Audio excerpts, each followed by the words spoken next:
Hey guys, what's going on? It's Jordan. Welcome back to the channel. Thank you for stopping by. So today I just wanted to discuss the Apple iPhone 13 and is it really worth it to upgrade from maybe a earlier generation iPhone? And so basically, long story short, is I'm going to say no. And the main reason for that is it really worth it to spend the extra money on a phone that actually works? No. And the reason why I say that is because with the iPhone 13, while you do get some pretty cool new features, it is a lot faster. Like, I'm coming from an iPhone 8 Plus, and in my personal opinion, especially for having this phone for a week, the iPhone 13 is a lot faster. The images that come out of camera are a lot sharper. It is cool to have cinematic mode. Number one, just because, like, especially if you don't want to spend money on a DSLR or a mirrorless camera and you just wanted to start like a YouTube channel or a vlog, you do get some pretty solid bokeh out of the cinematic mode. I mean, just the phone's faster in general. I bought Product Red. I think it's a fantastic color. I actually really enjoy that color. But I mean, just upgrading from another phone. So, like, I came from the 8 Plus, and you would think that, yeah, somebody that bought an 8 Plus forever, how long ago, would probably maybe want to upgrade to something a little bit newer. But in all honesty, I mean, if you just make phone calls, if you just make text messages, if you just, check social media, is it really worth it to just have the newest phone? And honestly, probably not. And this is just my own personal opinion, so take it as it is. If you like this video, fucking give it a thumbs up. If you don't like it, give it a thumbs down. I don't fucking give a shit. I'm giving you my honest opinion. It really isn't any better than the iPhone 8 Plus. Maybe the battery life is a little bit better. The MagSafe charger, so like, it takes the MagSafe charger, and now when I purchased the iPhone 13, I purchased it with a MagSafe charger, and I purchased it with the USB-C 20-watt wall charger. So it does charge my iPhone 13 in probably about 2.5 to 3 hours from 20 to 100%.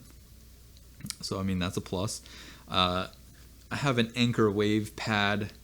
I know I did a video on it a while ago. It's sitting over here. I'll link the video up here. And that takes my iPhone 8 probably, I would say, roughly about 4 to 5 hours to charge from start to finish. So, I mean, it's, nothing compared to what the new MagSafe charger is doing for the 13.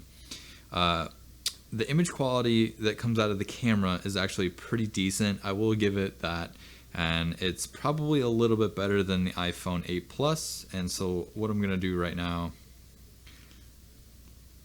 is I'm going to shoot a little bit of video here. So, like, right now, the iPhone 8 Plus and then the iPhone 13. So, I mean, the iPhone 8 Plus doesn't have cinematic mode. The iPhone 13 does have a cinematic mode. I'm actually recording this on the iPhone 13 right now. And the iPhone 8, I mean, realistically, like, with the iPhone 8, I have telephoto mode, which is pretty nice. I mean, you could definitely get some interesting shots. You don't have the cool bokeh effect of the iPhone 13 on an older generation. Probably the 12. Like, and see, that's the thing, is like, I can't necessarily give you a full estimate because, like, I went from a 6S to an 8 Plus to an iPhone 13, and so I skipped 3 phones basically. I went through the X, the 10X, the X, whatever you want to call it, the XR, the XS. I skipped over the 11, skipped over the 12, and then finally when the 13s came out, I said, you know what, screw it, we're going to go ahead and do this. I mean, just doing side-by-side, street photography with this camera and that camera, the image quality is pretty similar. This has, which it seems like, less contrast in the actual image. It picks up lens flares a little bit more. So I will give it the advantage to the 13, but the 13 also kind of over sharpens images. And it's something that I kind of really hate about the 13 is the images are sharp, but they almost seem like too sharp. And I kind of hate that. It also kind of pixelates the clouds, which I don't necessarily think I've ever really noticed that on the 8 Plus. But the 13, especially because like I was looking at the mini. I watched the Patrick Tomaso video for the 13 mini, and that kind of got me thinking, like, it sounds like a real winner. And so I wanted something a little bit bigger, because the mini is kind of small to the point where, like, if I'm going to be flying drones, so that is the DJI Go 4 app, and I wanted something that was going to be kind of a little bit bigger than the mini, just so this way when I'm flying, I have a lot more real estate to look at and to kind of like keep an eye on my drone. I will miss the home button. So I think if I remember correctly, this is 5.7 or 5.8 inches from tip to tip, which is about necessarily the same size as the mini. It would have been a little bit smaller, but I went with the iPhone 13 because that is 6.1 inches, and so I figured, the extra real estate while I'm flying my drone would be nice. It is nice to also watch YouTube videos in a higher resolution than 1080p. Now, I'm not sure of the accuracy, but when I'm watching YouTube videos on the iPhone 13, you can watch them in 4K. That's new to me, coming from the 8 Plus, which I think is pretty cool. But honestly, if you're not on Instagram or Twitter or Facebook, most of that stuff gets uploaded to those platforms in 1080 still. So, it's not necessarily a huge game changer for everybody yet. It is a pretty neat feature. It is definitely a lot faster than the 8 Plus. I did a side-by-side where when I first got these two phones, I set up a camera and I just kind of opened them up and I switched between the apps. Surprisingly, the 8 Plus did open some apps faster than the 13, but after a while they started to open them up simultaneously almost at the same time. Some apps did open faster on the 13, like Twitter and Facebook, but I also noticed that the 8 would refresh the feed on Facebook quicker, or popping something new up faster than the 13 did. Same with Twitter. So, there's a give and take for each one of them. Just nuancy things that I found. So, at the end of the day, is it really worth it to spend another $700 or $800 on a brand new phone when you have something that pretty much does the job? Like I said, I send text messages, I make phone calls, I check social media every once in a while. I'm not a 24/7 social media person. When I post an image on Instagram or Twitter, I maybe scroll through the feed a little bit just to kind of like see some cool stuff and what other people are, liking and stuff. And then I close the app, I put the phone in my pocket, and I go back to what I'm doing. The iPhone 13 does connect wirelessly, Bluetooth wise. Like, I have a pair of Philips True Bass headphones, which are actually pretty decent. They're a little weird, they kind of like stick out pretty far, but the sound quality on them is pretty amazing. It does connect to the Apple Watch Series SE. That should be a given. I have a treadmill, like a foldable treadmill, that also connects Bluetooth wirelessly, so I can listen to jams while I'm on the treadmill. And so, it pretty much does almost all the same things that my iPhone 8 Plus did, besides, having a cool cinematic feature where you could use to create a vlog or a YouTube channel on. So that's pretty much it. It's a good phone, don't get me wrong, a fantastic phone. I will say that if you were looking for an upgrade like myself, then I will say 100% yes, it is well worth the upgrade. If you're looking to upgrade from an 8 or a 10 or a 7, yes, 100%. If your phone's clapped out and you need something new, then yeah, probably just go ahead and upgrade it to the newest one. If you had a 12, is it really worth it to upgrade from the 12? And see, here's the thing is I can't really say yes or no. I know at the 12 with the Pros, they also released, being able to record in 10-bit 4K ProRes RAW, which I think is a really cool thing, especially for people that want to get a little bit more flexibility out of, just a cell phone camera, which is still crazy to me, that you're able to record in 4K in 10-bit with ProRes RAW. So, that's pretty, for a cell phone camera, that's pretty outstanding.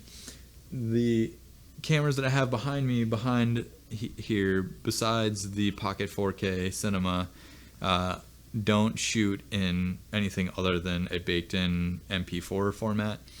So if you're able to get that kind of flexibility out of a cell phone without really having to kind of, spend a lot of money on a camera body and lenses and adapters and all that craziness, then yeah, I mean 100%. So closing out this video, I'm basically just saying that this was my own opinion on this iPhone 13, and while I do think it is a really good phone, if you don't absolutely need an upgrade, it's probably not worth it to upgrade. And that's just my own personal opinion.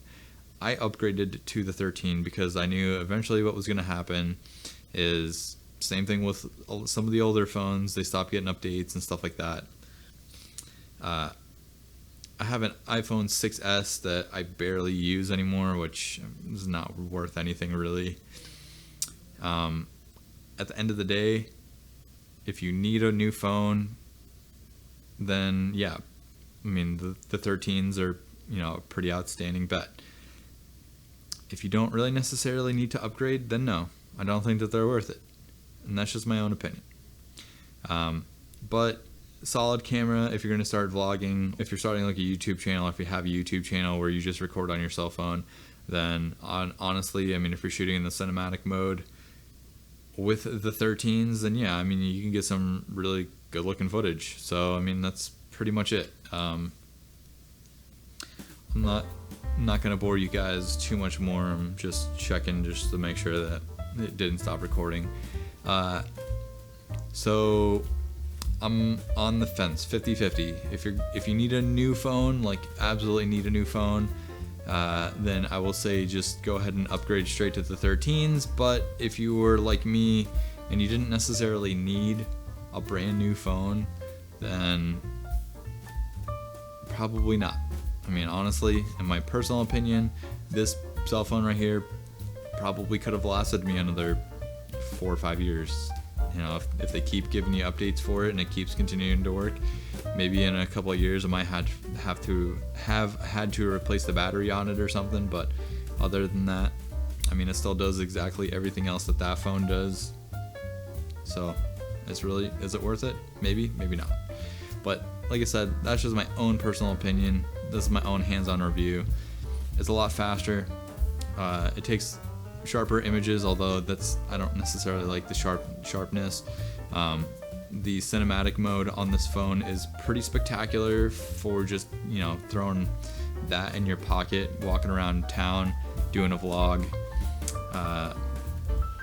or if you have a YouTube channel. Like I have a light set up right now with a recorder, and so basically just making this video with the iPhone 13 in cinematic mode. The edge detection is pretty good. There's some stuff that like I had a mask on and I could notice where the elastic band from the mask was poking out of the back. It was like just kind of like sharply cut off type of thing.